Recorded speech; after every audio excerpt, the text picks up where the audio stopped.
Hey, and welcome to the Feel Good Birder podcast. On today's episode, I am joined by Jeff, as always. But, as mentioned in last week's episode, today I will be interviewing Jeff. Jeff, say hi. Hi. Thank you. It's going to be just like last episode. I've got some questions pulled up here. We're going to get into that in a second, but let's get through our pleasantries first. I didn't see you this weekend, so how was Berlin? No, it was a little more quiet this weekend. Definitely with a lot of the stuff I've been doing lately, a lot of longer car trips. So took a little bit of a break this weekend, just trying to, Yeah, definitely. getting back into fall migration at this point, with We're it being getting close. August, getting real well. So I saw some reports for some stuff, some early shorebirds, I guess.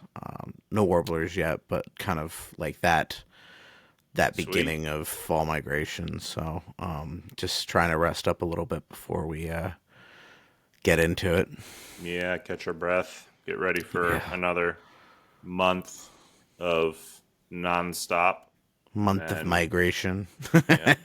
And then the wildlife refuges are going to open up as the sort of spots to go. It'll be cooler, and we'll have all Yeah, of the migrating fowl, and that'll be pretty sweet.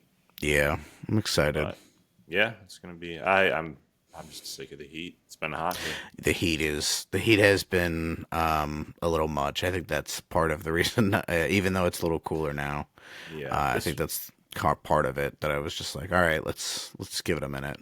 yeah. Saturday wasn't too bad. I went out, No. but I didn't really. I was trying to find grasshopper sparrows because Mm, I have one picture from one of our Blackwater trips, and yeah. it's on the walking path, so it's Hmm. like not really anything to look at. Yeah. But man, those guys, you hear them nonstop, but they will Yeah. not come out. So Yeah. They're tough. When they do come out, they come out. You know what I mean? But when right, with it's you gotta really kind of sit and wait and sit and wait and sit and wait, yeah, and then eventually maybe it'll come out.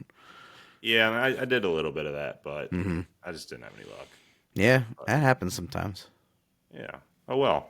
So are you ready? Ready, Eddie?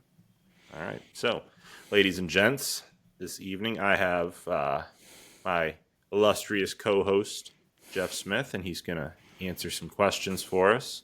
I told him they're not the generic questions, but I'm not gonna throw him any hard balls. Good. But why don't we? I'm gonna step away from my list of questions first because Hmm. none of them are. Tell us a little bit about you, Jeff. Oh, just start now, huh? So I think I've talked about this in the podcast before, but to go over it for other folks. I'm originally a Pennsylvania native. Moved down here to Maryland in the late 2000s, and have lived here ever since. I got into birding a lot like Jimmy during the pandemic. I was into birding before, so I have like lists from before. But the bug really bit me into the pandemic, and just using it as a mental health activity to really kind of deal with everything around the pandemic. So, and I've been doing that ever since. It's really a great activity to reconnect and to make everything, the whole week, kind of fade away with the birding, and it really helps Yeah, in that respect. yeah. No, it is. It's sort of a feather in the cap for the week being able to Yeah. get out there, and especially if you got the ABA email and it says, hey, not so far away, we've got this or that or Yeah. whatever, and it's like, oh, you know what, that's an hour drive, why not? That's So something I would think I wish I had when I started out birding. right, I don't definitely. think we talk about this much, but you have to start somewhere, and I had no idea about eBird. eBird wasn't even a concept to me at the time. Yeah, So Yeah, the technology definitely aids in birding in yeah. pretty much every conceivable way, whether it's locating birds from a broader sense, Mm-hmm. like I want to find this species, where on the map do I need to go? Yeah. And then you use Merlin or Mm-hmm. a similar app, and that can help you fine tune specifically where it is that you're looking. So Yeah, yeah, or like listservs, or how we got to know the short-eared owls. We become part of the email list for yeah, stuff like that. definitely, There's one for there are a few more for like some of the islands in the Chesapeake Bay that are closed to the public but available to birders in the same way. So yeah. that's stuff I've even picked up in the last month or two. Yeah, no, it's. I think it's pretty much endless. Yeah. You get into that rabbit hole, but Yeah. we will talk about that a little bit more as we get into this interview. But I want to start with one of my first prepared questions. Hmm. So, Jeff, you've been birding a little longer than me. I started a little bit after sort of the tail end of the Hmm. pandemic, but you've been at it a little bit longer than me. But I know that you have had some of those. Holy cow! I cannot believe what I just saw. Moments. What was the first moment like that really resonated and maybe made birding a little bit more than just a pastime? I think I've talked about this, but and maybe I haven't. I know I've talked to folks about this, but I don't remember whether I spoke about it on the podcast. But there's a snowy owl that was down in D.C. And it was the first time I had chased a bird, like physically actually gone out specifically for a bird, rather than just to go out like birding. Hmm. And just waiting, and it was so cold. It was so stinking cold. Just all bundled up, with it being an owl at night, out with the lights, and just a whole lot of folks with a lot of very nice cameras at the time. For me, I didn't even have a longer lens. I had a shorter lens, not a Hmm. macro, but just something. Right. I think it was a 300 Okay. millimeter. So enough, but obviously not enough. Right.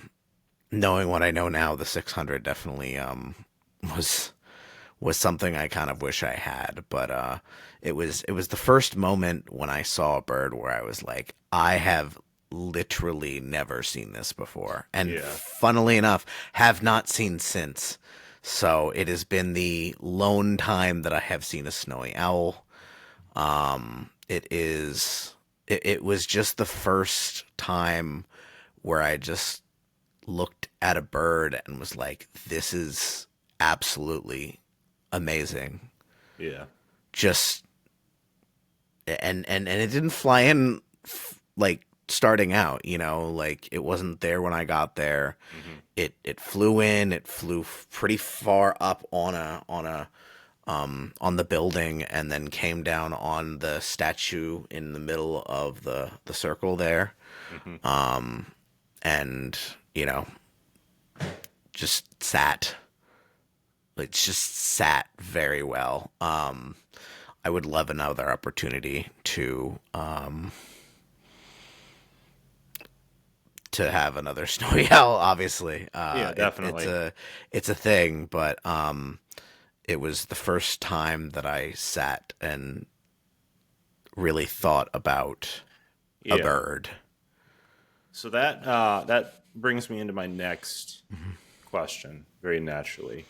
When you are out in the field, say you're out by yourself Hmm. and it's quiet and there's nothing going on, what's going through your head? What are you thinking about? What do you notice about yourself in those times where it's quiet? You're sort of by like I just said, you're by yourself. It's Yeah. quiet. You're waiting. What's going on in Jeff's head? It depends. It depends. I think a lot of times it's just empty, just trying to live in the moment. It's something that I don't really do in my professional life, Right. or at home, is really live in the moment and just try to be present, if you will. You had mentioned when we were when you were introducing yourself that Hmm. it was a sort of a mental health break Yeah, as you were navigating the very confusing time of the pandemic. definitely, definitely. So, were there any aha moments while you were out there? Something that maybe you learned that a bulb flicks on, and something has Yeah. not been the same because of just a field thought. Like, oh, you know what? Yeah, and it's just something that stuck with you. I mean, I'm trying to think like myself, if you will. But I've learned I really like that reset. Um, hmm and honestly, as I've birded, I've learned to kind of appreciate the smaller resets. yeah, I have a streak on eBird of somewhere in the range of 500 days at this point. wow, But it's because I take 5 minutes. You know, I'll I'll take a 15 at work. right. I'll you know So what walk the I'm dog. Just because of the pandemic, I think that I didn't have that kind of, I'll call it a reset switch almost, where you're just like, whatever's bothering me in my in my real life, in my professional right, life, in my personal life, like whatever is a problem there, the minute that you go birding, it just whether it's 5 minutes, whether it's 20 minutes, whether it's 2 hours, whether it's driving out to Somerset County and driving really early in the morning, I found that I really, even though sometimes it's exhausting, I just enjoy having something to look forward to almost, right. no matter how small it was. And with the pandemic, I think that was a real need in my life, was just knowing that there's something tomorrow, knowing that there's something this weekend that I can look forward to, Right. knowing that I have some sort of purpose, no matter, what kind of, you know, So what I'm getting is it's maybe not what you're thinking about in the mhm, field. You're not thinking about your day-to-day stressors, your yeah, responsibilities, your duties, whatever it is. That is your whether it's 5 or 15 minutes, it's a soft reset for the day. So yeah, that or hard reset if you're or a hard doing reset. Yeah. a 6 hour thing, Right. even But I'm even doing vacations, like it becomes more of a reset just because you're not running around doing things. You might be checking off birds, which to me is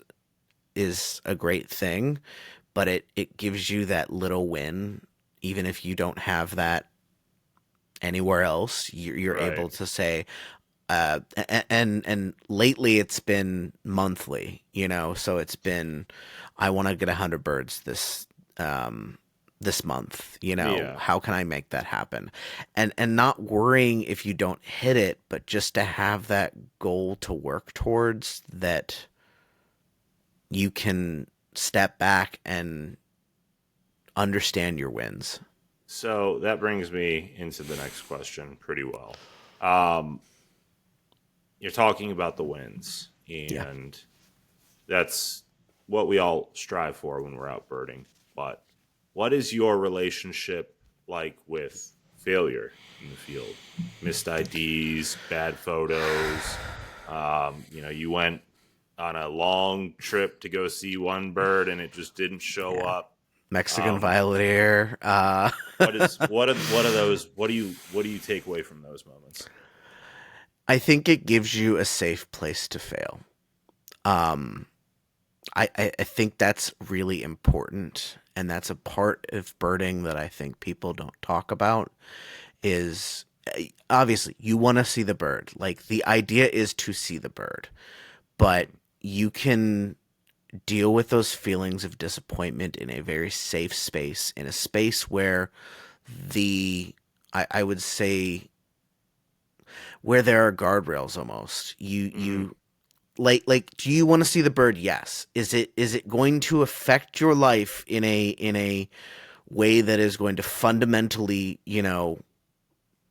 be a problem if you don't? No. Like there's just some sort of, because at the end of the day, you got out and you saw birds.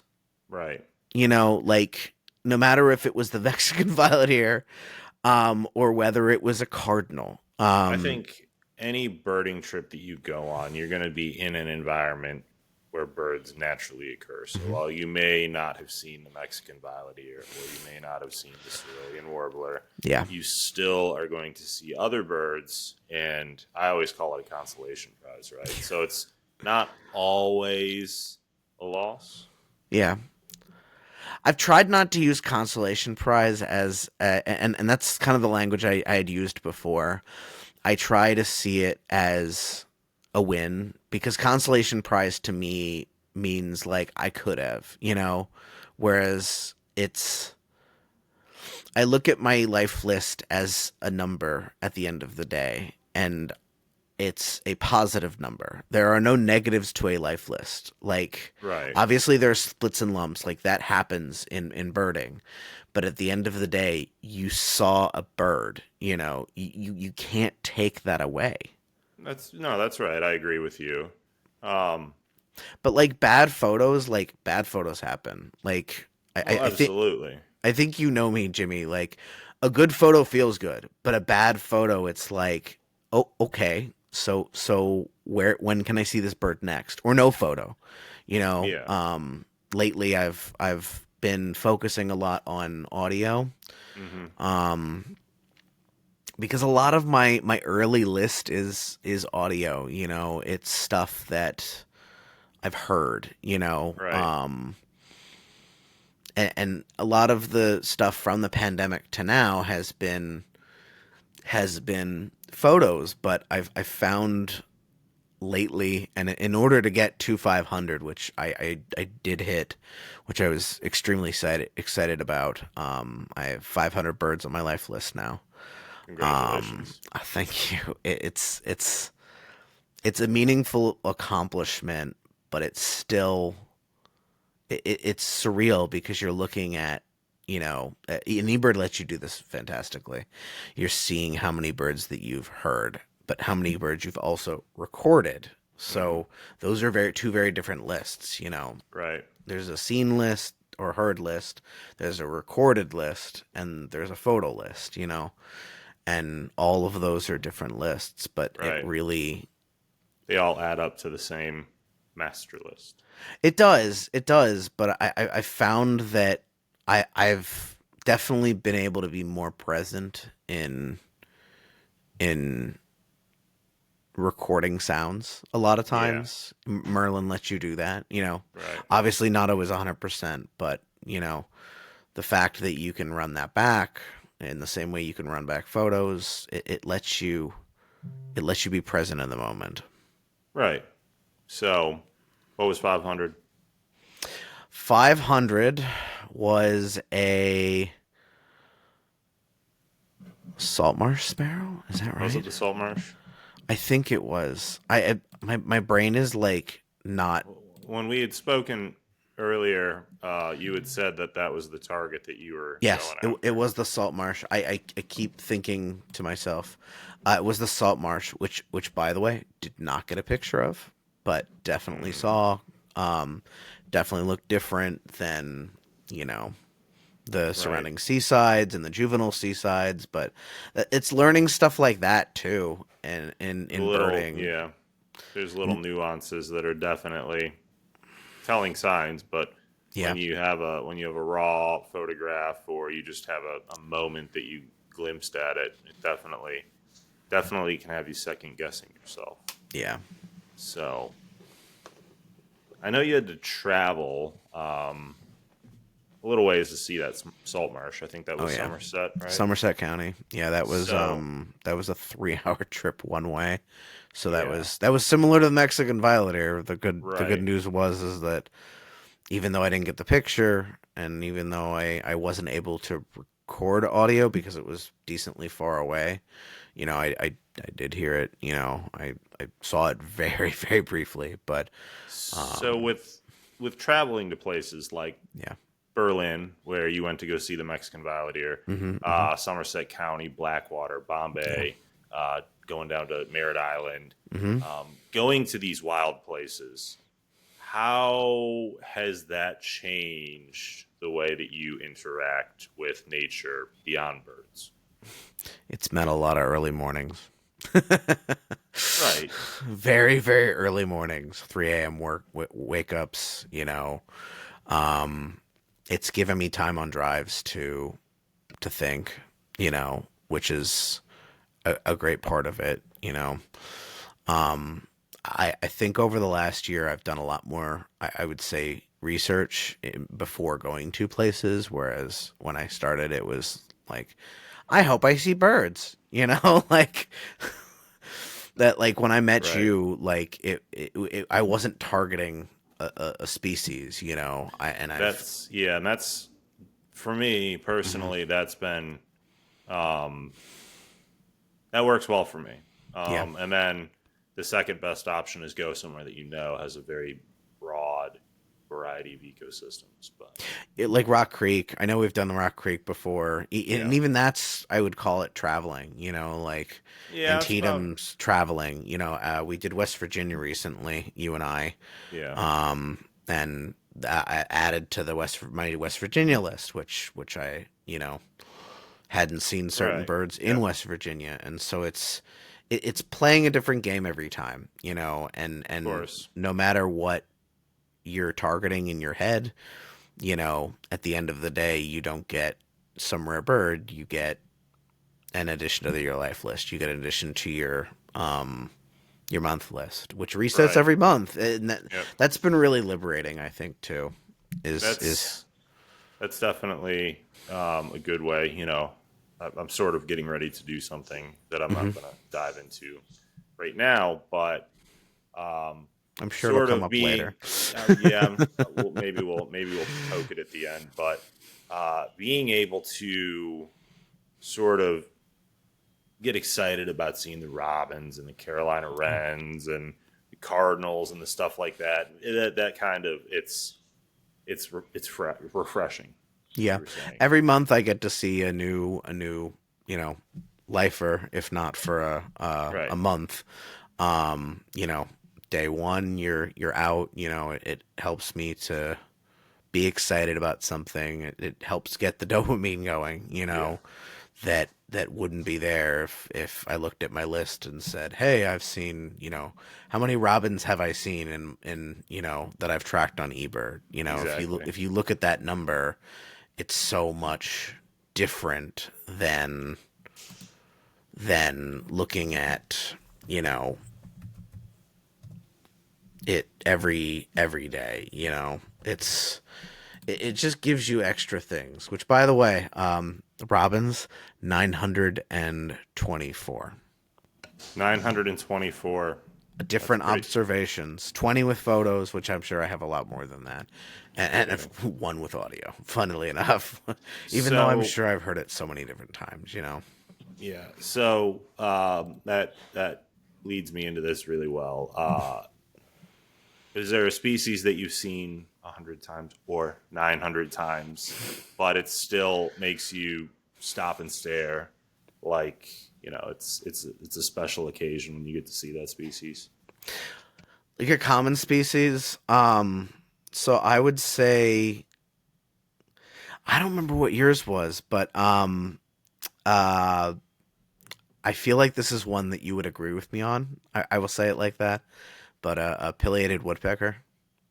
Pileated's good. Mine was red-headed woodpecker. Was So it okay? yeah. So Any woodpecker, honestly.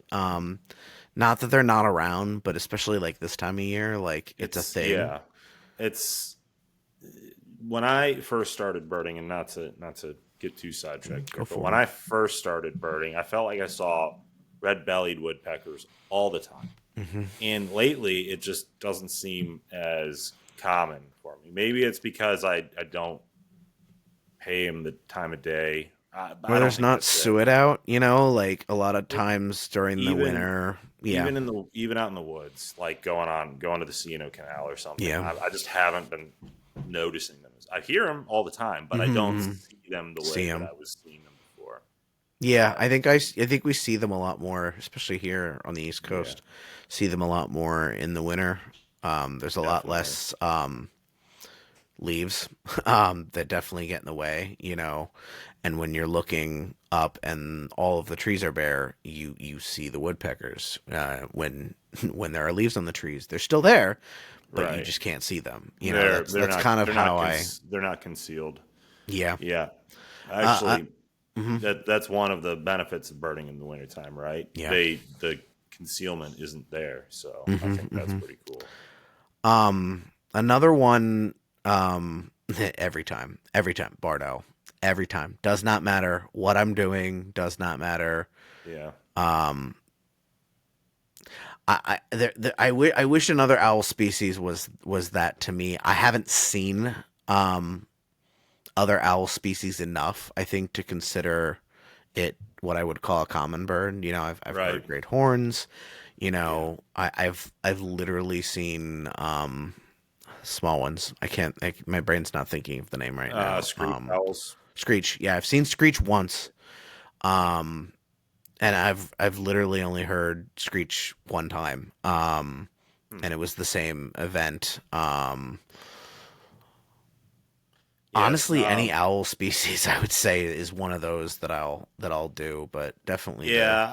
I wouldn't call that a species that I've seen 100 times or yeah. common. I mean, I think that's a more special occasion. Yeah, I'd I say would snag them. pileated's probably the That's a good the one. the big one. Also, blue jays. Like Yeah. I don't want to sleep on blue jays, honestly. Like blue jays, like They you have a get that good sucker and personality. big personality. You get it in the right light, and it just sparkles. You Yeah. know, um, as common as they are, I see a blue jay and it makes my day. I think that's my most common that I would say. Yeah, Blue Jays are good. I always Hmm. like Blue Jays. Um, looks like we have time for about one more question, Okay. and it's totally off keel. It's gonna Yeah. pull a little bit away from what we're Hmm. talking about, but it's one that you kind of asked me when you interviewed me. Hmm. If I were to hand you a plane ticket right now and said you had 30 minutes, the plane ticket can be wherever you want to go, but you have 30 minutes to get to the airport, get on a plane, and go. Where are you going, and what are you taking? That's such a hard question. There Well, are so many places. Um, I think that is I know. part of the question. You have 30 minutes to decide. I do. And it would be a really hard thing to do. There's kind of two ways I think I can go with this. One is a place that I would never get an opportunity to go ever again. Something like Antarctica, Yeah, penguins. right. That's my first thought. I think Hmm. my second thought is to pad the life list, So the Galapagos is definitely one that is on my list. Yeah, Lately, I've been, especially on Instagram, I've been seeing a lot more like Indian birders, like birders yeah. from India. And a lot of the species diversification there, I think, is impressive. Yeah, I think in Um, a lot of ways India's a lot like the United States, right? Different climates, different ecosystems in the broader sense. I'm not talking. triple the amount of birds in the same square foot, like, Right, right. You're um, getting yeah. jungle, high jungle. Hmm. It's not just riparian or Yeah. ocean or Hmm. it's you get a lot more environment or ecosystems in a smaller place. Well, yeah, you have the Himalayas, and then you also have it down to the ocean. Like you in the United States, show me that difference without going to Alaska. Right. Like you just don't have it. And I just I feel like common species like are more.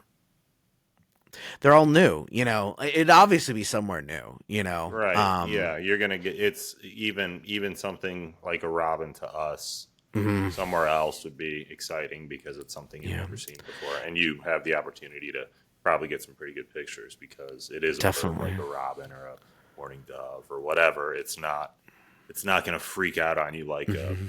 you know cerulean warbler. Yeah. But If you limited me to the United States, I think I'd say South Padre Island, down in okay, Texas, right near the yeah, Mexican border. yeah, That's definitely somewhere on my list. Hopefully, okay. soon. So But yeah, India or South Padre Island? yeah, or Galapagos or Antarctica. You I, had to I, pick. it, You got to pick I one. know. Three. I feel like Galapagos Ooh, is where I would do it. I really Galapagos. do. All right. Not that India's not, but that the Galapagos just has such, I would say, an aura around it, and Yeah, there's something special about the Galapagos, right? yeah, it's the blue-footed boobies. Of That's what's course. special. Plus everything else is there. I Plus mean, everything, the yeah, Galapagos obviously has got a huge concentration density of different a species, diversity including that just is eggs. unrivaled. Yeah, yeah. So, It's not that India's not diverse like that. I just feel like the well, I don't Galapagos. know. Are you going to get Yeah, true endemics in India like you would in the you do. Galapagos? There are some endemics. It's a matter of where you find them. I think I'd be less. But India as a whole versus, I mean, we're Yeah, talking a yeah. country with 1 billion people Yep. versus uninhabited islands. That So, that's kind of I think where that made the difference was that and we just talked about this, you know, more of me being able to be in thought and just right. being present rather than me dealing with the consequences of being in a country with 1 billion people. It's a little bit of a different experience, I think. Right. Yeah. Well put. So, yeah, Um, I said one more question, but I actually have one more that's fine. because you asked me this question and I thought it was a good Hmm. way to end. Yep. What advice would you offer to new birders, people that are considering sort of dipping their toes into birding? Something that I wish I would have done at the beginning of my birding journey, which would have made things a whole lot easier, is join a birding club. I think that that's Hmm. honestly some of my best advice. It is just a little bit of your time. Typically it's like an hour a month. But the value that I've gotten out of that has been fantastic. I've met a whole lot of people Interesting. in the county. Because of that, I've gotten out of my comfort zone and not Yeah. just gone birding by myself. I think that that was a really big thing. As well as learned that eBird was a thing, all of Yeah. these listservs. It's something because when I started, like I was looking for, you know, species that just don't exist in a certain place at a certain Right. time. You know, Right. you're Yeah. like, where can I find a Prothonotary? And I'm like looking in December, you know, in Maryland. You're not gonna find it. You know. That's definitely a challenge determining what is and what isn't a migrating bird when they migrate, Hmm. whether they stay through the summer or they just pass through. It's not it without knowing what Merlin is, without knowing what eBird is, Yeah. or owning a bird book for that Yeah. matter. You don't know, and even in a bird book, you're going to open it. It's going to say migration, but it doesn't say. At least the ones I have don't When? Yeah. specify when migration is. It'll say breeding, Hmm. migrating, and then winter. It's like, Well, because okay, it's well, when different. is, Yeah. I It, guess it makes sense. Winter, obviously winter, but yeah. okay. I think that that was the big thing that I think, you know, when I started, I had a bird book that I bought at the thrift store for $2 Yeah. from the 1970s. You know, it was still calling, you know, it still had what are they? It had some species combined that now have been Spotted towhees and eastern towhees. towhees. That's the one I was thinking of. That's what Yeah. I think that was. Yeah, I was wondering if that was the direction you were It going. was, yeah, that it was the Towies, and it was just like they were all one species at the time, Yeah. and it's like, oh, this is what a Towie looks like. I'm like, Well, oh, it's like dark. It's like the Juncos, right? You hmm have hmm dark eye Juncos, but you have slate colored and yeah, gray and whatever happens with them on the West subspecies, yeah. Coast. Yeah, but they're They all look considered so completely different, but they're the right. same species. Well, It's even yeah, species. We were talking about the sparrows, right? hmm Seaside sparrows. oh yeah, There's I forget. This is just a guess, but it's like yeah. Franklin's seaside sparrow. So it's a Oh, it is but it's like a same bird as a regular seaside sparrow, but it's hmm black or it's very dark. yeah. Well, But I think they all used to be one species, if I remember well, right. I think technically they are still a seaside sparrow. It's just Yeah. that um, Well, no, like in Nelsons and Saltmarsh, I think used to be the same species, and then they got divided up. Stuff like that. Even yeah, there's just so much diversity in birding. right, In terms of what a species is and what we consider a species and what we used to consider a species. It used to be based on look. There wasn't these DNA analyses right, of the crossover between uh, black cap chickadee and Carolina chickadee. That right. that wasn't a thing. Like You know which it, one gets me? what? For the longest in I had heard this, whether or not it's true. I haven't hmm fact checked this, but it was believable enough. Uh, for a while, for a long hmm time, people thought male red-winged blackbirds and female red-winged blackbirds were two different species of Two different birds. birds. Yeah. So, I Well, mean, it's because the females are pretty reclusive. They look hmm totally different, and it would make it kind of makes sense. Once a male hits a certain point, you can tell it's a male red-winged blackbird. But yeah. it's when they're very young, they still kind of have that brown, hmm dusky look to them. But yeah, it's. I think going back to what you were saying, maybe not a birding club is a good one, but having resources, whether it's Yeah. uh, using what's available to us through Cornell, eBird, Well, you Merlin. don't know what you don't know. That's the thing, Jimmy. Exactly. I didn't even know what eBird was to ask, hey, is there a place where you track Right. stuff? No, yeah. But the broad sense, I think, Yeah. find people that know or Find have a good people that know, idea. I think is Yeah. the big takeaway is being able to and not being intimidated by those people. Yeah. Sometimes someone who's been birding 30 years can be intimidating. Yeah, that makes sense. And so you just don't know what to ask, and you're like, is that a robin? And they're like, that no.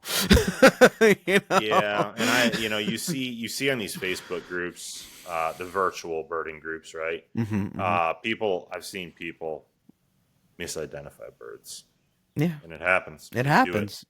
Happens to Um, me all the time of still. course. And I look at it, and at first glance, I'm like, "What are you thinking?" But then I realize, I'm like, you know what? I was in the same boat as you not all that long ago, but the difference is I would have gone too much. I would have tried to figure it out myself because I Yeah. didn't want to admit that I didn't know. No, no, So no. I was that person who put a warbler up and was like, "What's this?" right, Like, because like when you start out, like you're not looking at these small differences. You look at a pine no, warbler, and you're like, "Is this a prothonotary? Like it's yellow, yeah, like it's well, the same size. Like what's the difference? Even if you right, have the books, you're looking at it and you're just like you just don't know what it is, and it's like, well, yeah, it's during migration, like. It's a warbler. I know exactly, this. I know this at the time, right, but you're trying to figure out or even something silly like the difference between a house wren and a Carolina wren when I was starting out. Like, I yeah. knew it was a wren, but like when you get down to it, There's subtle hmm differences. Yeah, it's just different. It's just different enough. Right. Now, being that we've been birding for a while, like I hear it and I know the difference, Of but course. Right. before wasn't even using sound at all. Had no idea what Merlin was. Um it's just a completely different ball game when you have information, and information is the currency of birders. I feel like a lot of birders are more willing now to share Yeah. than they used to be. eBirds definitely opened that up, but it's being part of certain groups on Facebook. You get to know. Exactly. I found out about roseate spoonbills up in Maryland because of a Facebook group, not Yep. because of I just wasn't looking, and then you go back to the eBird um alerts, and you're like, oh yeah, I guess there is, like, there it is. Right. It's just different, and every day is different, and I think that's part of why we got into the hobby. I think it's something novel every day, and not knowing what you're gonna come across, having goals, but ultimately at the end of the day not knowing what's going to show up on your porch, on at your feeder, in your backyard, in your state, in your country. It honestly, the world is your oyster, and it's another lens to see the world through. Yeah. No, that's very well put. Um, very, very well put. Um, but I think with that, we are sort of at the end of our time here. So I want to take a minute and say thank you for answering my questions. A lot of them were very similar to the questions you asked me, but I tried to put my own little spin on them Oh just to yeah, keep it fresh. no, they were great Um, questions. I appreciate you taking the time to be here, and to our listeners, definitely of course. appreciate you getting taking the time to get to know both of us now. Yeah. So let me do my call to action here. If you enjoyed what you heard today or on any other episode of the Feel Good Burger and you have not already done so, consider subscribing to us here on YouTube, where you will be finding most of our content being uh, presented to you, uploaded. Uh, and you may ask why. The reason YouTube is just a really great venue that is accessible across all platforms. It's free for you and us, so that's another big benefit. So, yes, that's if the question comes up. Why are you putting it on YouTube now? That's why. Jeff, closing thoughts? Anything? Go out and bird. Go out and bird. I like Get, it. get out there. Well, with that, folks, I want to say thank you again on behalf of Jeff and me. It's always a pleasure to get together and chat, and even more of a pleasure to know that you guys are out there listening, seeing your feedback. It's awesome. We appreciate it. Keep birding. Definitely. Thanks, guys. Thank you.